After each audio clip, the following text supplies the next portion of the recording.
পঞ্চম শ্রেণী পৃষ্ঠা 22-এ একটি সমস্যা আছে, সমস্যাটি সমাধান করি চলো। একটি পানির ট্যাঙ্কে প্রতি মিনিটে 7 লিটার পানি ঢুকে এবং 3 লিটার পানি খরচ হয়।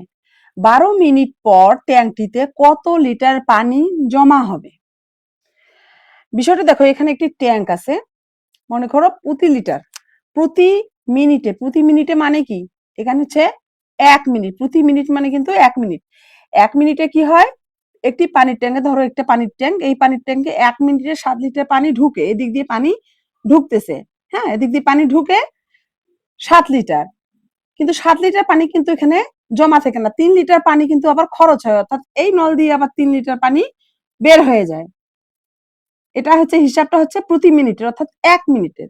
তাহলে আমাদের 7 লিটার পানি ঢুকে এবং 3 লিটার পানি কিন্তু বের হয়ে যায়। তাহলে জমা কত?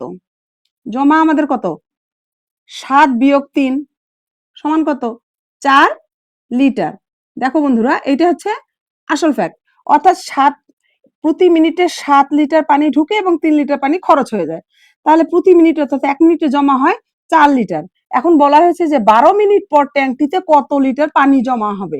1 লিটারে যদি 4 লিটার, 1 মিনিটে যদি 4 লিটার পানি জমা হয়, তাহলে 12 মিনিটে আমাদের কত লিটার পানি জমা হবে? চলো আমরা গাণিতিক আকারে সমস্যাটিকে সাজাই এবং সমাধান করি। তাহলে গাণিতিক আকারে এখানে দেখো, তোমাদের বইয়ে এইভাবে বক্স করে দেয়া আছে, তাহলে আমরা বক্সের মধ্যেই সংখ্যাগুলোকে বসাবো।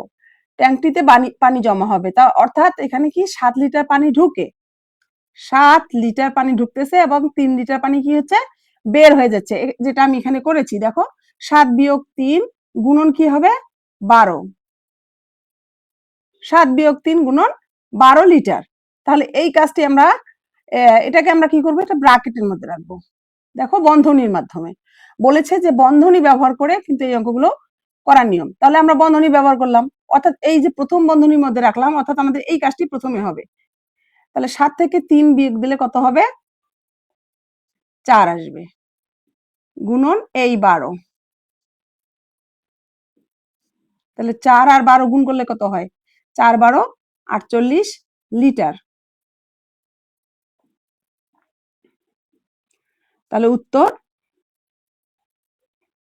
48 লিটার পানি কি হবে 12 মিনিট পর, 12 মিনিট পর ট্যাঙ্কিতে 48 লিটার পানি জমা হবে।